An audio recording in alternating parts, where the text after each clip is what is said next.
wa muhtasari wa safari ya uandishi wa kitabu hiki. Lakini nataka niseme kwamba kikundi hiki, baadhi ya wajumbe, hiki ni kitabu chao cha pili. Kama ilivyosemwa, kitabu cha kwanza walikiwasilisha wakati tunasherehekea au tunaadhimisha miaka 60 ya uhuru wetu Tanzania. Lakini vile vile nimshukuru sana Profesa Mkandala kwa kutupa yaliyomo ndani ya kitabu kwa ufasaha na ufundi mkubwa. Asante sana. Nimpongeze pia Bwana Adarsh Nayar.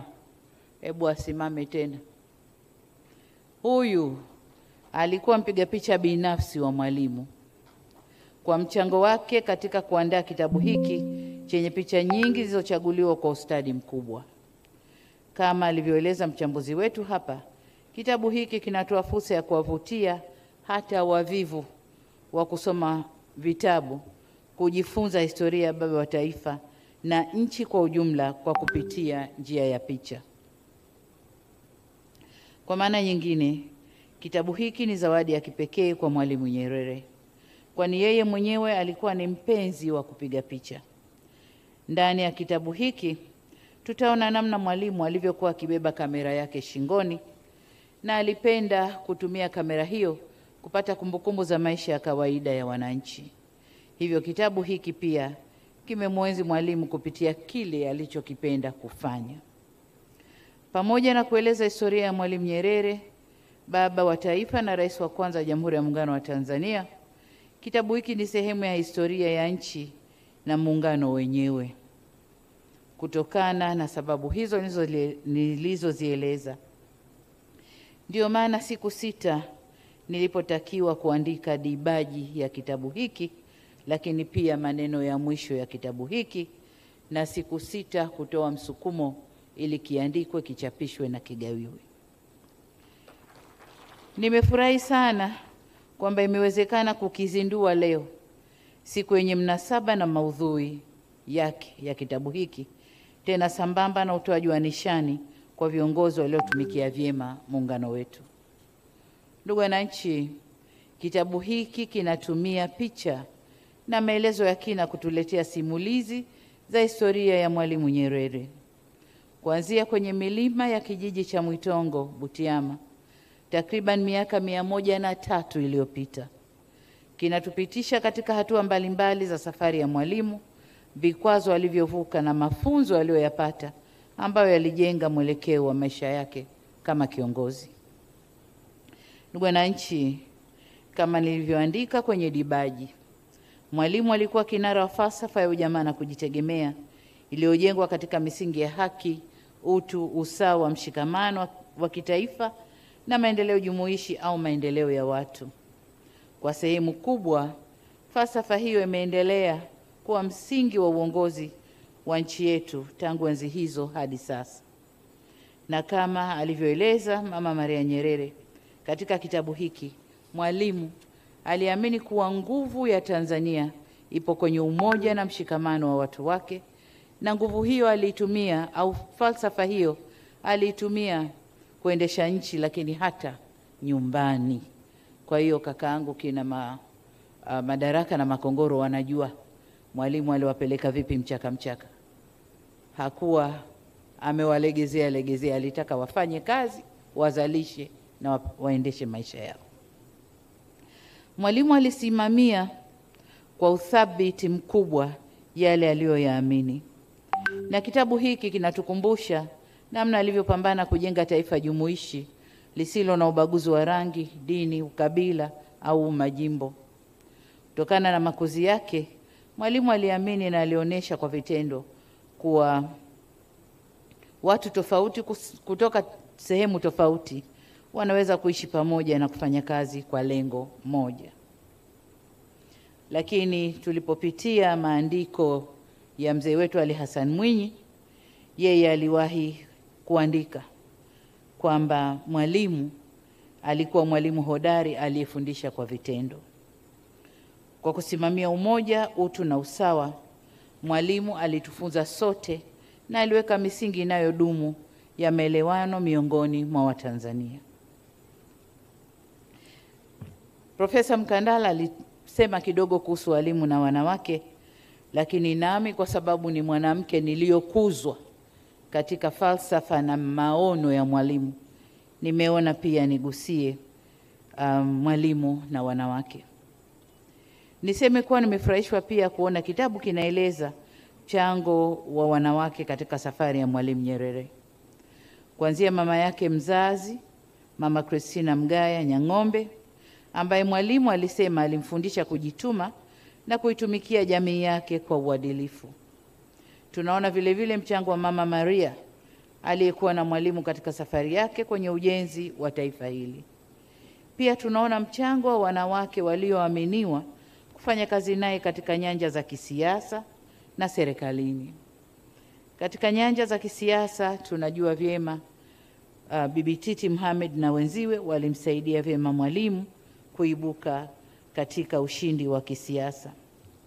Lakini vile vile Mama John Wickens aliyekuwa katibu wake, Mama Tabita Siwale na Mama Julie Manning, wanawake wa kwanza kuwa mawaziri kamili mwaka 1975, pamoja na wanawake wengine walioshika nyadhifa mbalimbali za juu kutokana na sifa na uwezo wao. Mwalimu mwenyewe alieleza katika kitabu cha Uhuru na Wanawake imani yake kuwa historia ya jamii za Afrika, ambayo kwa kiasi kikubwa haijaandikwa, inaonyesha kuwa wanawake wanapopata nafasi ya kutoa mchango wao wanafanya mambo makubwa kwa faida ya jamii zao. Hakika mwalimu alikuwa na mchango mkubwa katika kuwainua wanawake kwa imani aliyokuwa nayo kwao kutokana na uwezo wao. Kuna kitu kimoja cha kuchekesha kidogo na sikijui undani wake hasa. Nilikuwa na cross check na mzee Mangula naye akaniambia hata hakumbuki. Lakini inasemekana kwamba kuna miaka huko nyuma mwalimu alifuata ule msemo wa Kiislamu, Ar-rijali qawamuna ala nisai, na aliwaekea umoja wa wanawake wa Tanzania UWT katibu mkuu mwanamume kuongoza umoja wa wanawake. Sasa tuseme haya alikuwa mapenzi au, lakini pia alikuwa amewapa mtu ambaye angeweza kuongoza vyema kukamilisha mambo yao, kwa sababu alikuwa anaitwa Waziri Juma na Lukuvia na confirm kula ananiambia Waziri Juma. Kwa hiyo hayo ndio mapenzi ya mwalimu kwa wanawake. Kwa hivyo jitihada zetu za kukuza usawa wa kijinsia na uwezeshaji wa wanawake ziliwekewa msingi mzuri na uongozi wa mwalimu, na awamu zilizofuata za uongozi wa nchi yetu zimeendelea kuwa na mchango mkubwa hadi kufikia hadhi tulionayo leo. Lakini tukiangalia pia mchango wake katika nyanda za kikanda, wakati wote wa uongozi wa Mwalimu Nyerere alihakikisha Tanzania inatoa mchango mkubwa kikanda na kimataifa, hususan kupitia Jumuiya ya Afrika Mashariki, Jumuiya ya Maendeleo Kusini mwa Afrika, Umoja wa Nchi Zisizofungamana na upande wowote na Umoja wa Mataifa. Zipo picha nyingi ndani ya kitabu tutakachokizindua zinazoonyesha mchango wa mwalimu na nafasi ya Tanzania katika majukwaa haya yote kwenye harakati za ukombozi. Katika jitihada za kujenga umoja, tunaona picha ya mwalimu akiwa amebeba mwenge wa uhuru kwenye maadhimisho ya kuzaliwa kwa TANU tarehe 7 Julai mwaka 1974, akiwa ameambatana na Rais wa Zambia Kenneth Kaunda na mwenza wake Waziri Mkuu Rashid Kawawa, lakini pia kiongozi wa Frelimo wakati ule Samora Machel. Picha hii inaonyesha ukaribu na ushirikiano waliokuwa nao viongozi hawa katika harakati za ukombozi wa nchi za kusini mwa Afrika. Kitendo cha Samora Machel kukaa kwenye jukwaa na marais takriban mwaka mmoja kabla ya uhuru wa Msumbiji ni uthibitisho wa thamani na uzito wa Tanzania iliyowapa wapigania uhuru na namna walivyochukuliwa kama wakilishi halali wananchi wa nchi walizokuwa wakiziwakilisha au nchi ambazo zilikuwa chini ya ukoloni, bila kujali watawala wa nchi hizo watasema nini. Kitabu hiki kinachangia kueleza historia muhimu ya ukombozi kusini mwa Afrika. Ndugu zangu, sambamba na hili Kitabu hiki pia kinatupa fursa ya kufahamu zaidi kuhusu mahusiano kati ya mwalimu na viongozi mbalimbali waliobahatika kufanya kazi naye, hususan katika kujenga mtangamano wa kikanda na kibara. Hao ni pamoja na Mzee Jomo Kenyatta katika kujenga Jumuiya ya Afrika Mashariki, Mfalme Haile Selassie katika kuanzisha Umoja wa Nchi Huru za Afrika, Mzee Kenneth Kaunda na ndugu Samora Machel katika mapambano ya ukombozi kusini mwa Afrika, Dr. Manmohan Singh katika kutafuta utatuzi wa changamoto za maendeleo za nchi zinazoendelea kupitia South Center, na viongozi wengine wengi wa kimataifa. Picha zote hizo ziko ndani ya kitabu. Hakika tunaona kuwa mahusiano haya yalimwezesha Mwalimu kutoa mchango wake na Watanzania kikanda na kimataifa. Tukiangazia mambo machache ambayo tumeendelea kuyaendeleza baada ya Mwalimu kuachia serikali ya Jamhuri ya Muungano wa Tanzania katika awamu tofauti, tumeendelea kumuenzi Mwalimu kwa kutekeleza yale aliyokuwa nayo kama dira yake ya mipango ya maendeleo. Kazi hiyo kubwa na nzuri iliyofanywa na Mwalimu katika ujenzi wa maendeleo ya nchi yetu ni lazima ienziwe na iendelezwe. Serikali tumeunda kitengo cha kutunza kumbukumbu za viongozi wetu chini ya Balozi Kusiluka, chenye wajibu wa kushirikiana na taasisi, vikundi vya watu kama hiki au mtu binafsi kuandika kuhusu maisha na michango ya viongozi wetu wa kitaifa. Sasa kitabu hiki kinachoenzi mchango wa Mwalimu katika ujenzi wa taifa letu kwa njia ya picha ni moja kati ya kazi hizo. Kwa upande mwingine, serikali imeendelea kumwenzi Mwalimu kwa kuendeleza na kutekeleza fikra zake katika kuleta maendeleo kwa taifa letu na kutimiza na kulitunza jina la Jamhuri ya Muungano wa Tanzania huko ulimwenguni. Jambo la kipaumbele ni kulinda heshima na kuimarisha Jamhuri ya Muungano wa Tanzania. Tunafanya hivi kwa kuimarisha muungano wenyewe na kutatua changamoto zinazoweza kukwamisha shughuli za muungano. Mwalimu alikuwa na mwelekeo wa kwamba elimu yetu iendane na uhalisia wa maisha ya Mtanzania na kuwawezesha wahitimu kujitegemea. Katika hili, kuanzia mwaka jana 2024, serikali ilianza kutekeleza sera ya elimu iliyoboreshwa ili kuweka msisitizo katika kuwapa wanafunzi ujuzi utakaowezesha kuajiriwa na kujiajiri. Mwalimu aliweka msisitizo kwenye kilimo kama uti wa mgongo katika kujenga uchumi wa taifa na kuweza kujitegemea. Serikali yetu tumeendelea kuongeza uwekezaji kwenye sekta ya kilimo awamu kwa awamu hadi sasa, ambapo sio tu tumeweza kujihakikishia utoshelevu wa chakula kwa 128%, bali pia tumeweza kuongeza mauzo ya mazao ya kilimo nje ya nchi na hivyo kukuza pato la mkulima na taifa kwa ujumla. Vile vile tumetekeleza miradi inayozidi kuwafungulia vijana wetu fursa ya kufanya kilimo, ufugaji na uvuvi wa kisasa. Katika hatua nyingine, tumetekeleza dira ya mipango ya maendeleo ambayo iliwekwa wakati huo. Moja na maarufu sana ni lile la kuhamishia shughuli za serikali hapa Dodoma na kufanya Dodoma kuwa mji mkuu wa nchi yetu. Vile vile tumeendelea kukamilisha miradi ambayo aliona ingeweza kuwa na mchango kwa wananchi na taifa kwa ujumla. Kwa mfano, mradi wa kuzalisha umeme wa bwawa la Julius Nyerere, bwawa la Kidunda kwa ajili ya maji ya kilimo na maji kwa matumizi ya jiji la Dar es Salaam, ambalo sasa linajengwa na limefika kama asilimia karibu 50 hivi.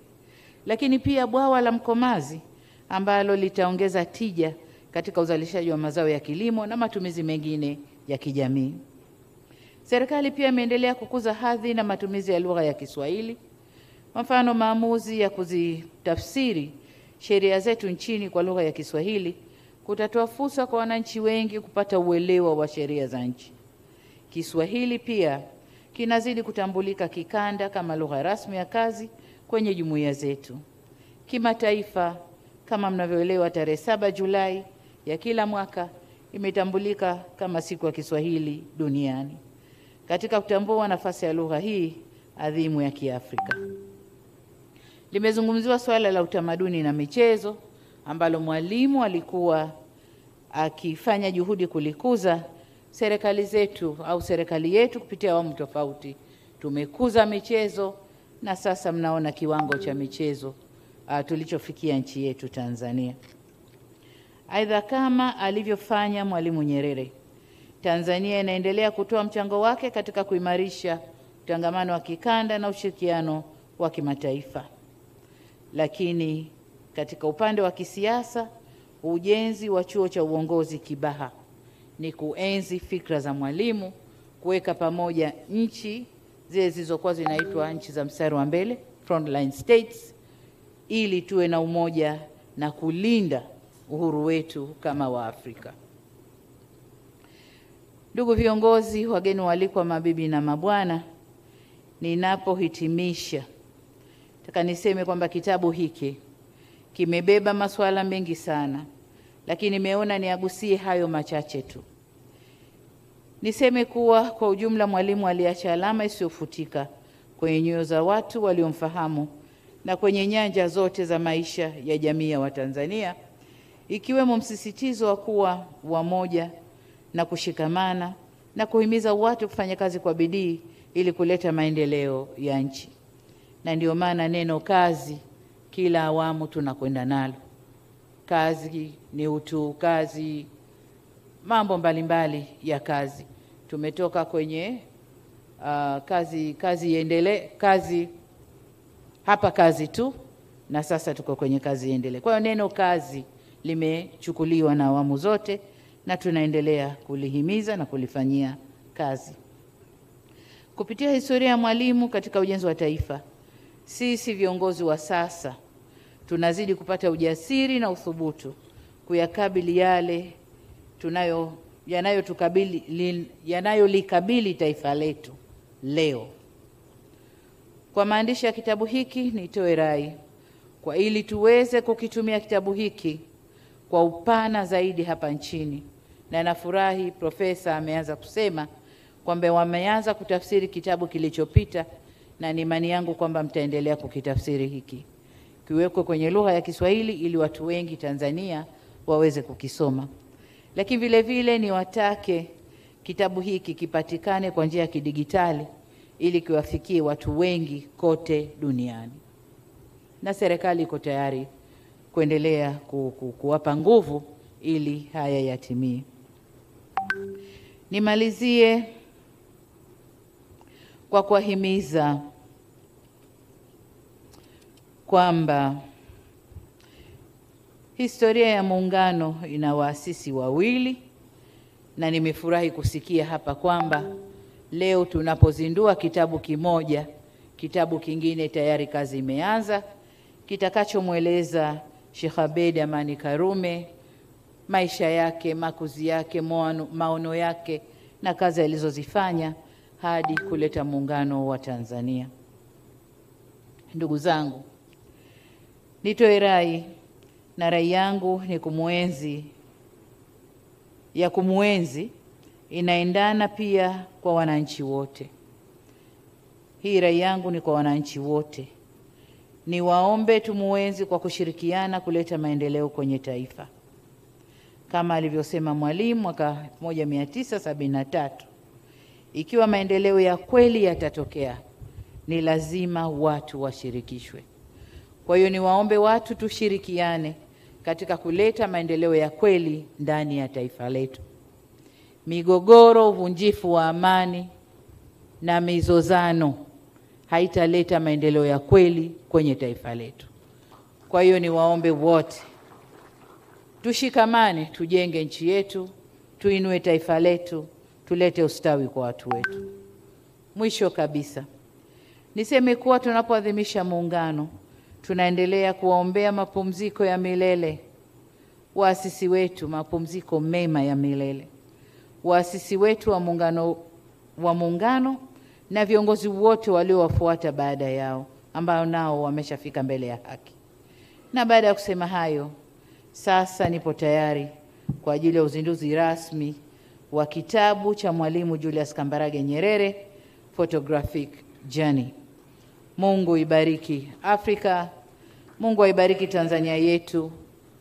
Tumuombe Mungu pia ubariki muungano wetu na Jamhuri ya Muungano wa Tanzania. Kazi iendelee. Asanteni sana. Makofi mengi kwa Mheshimiwa Rais. Naam, sasa wakati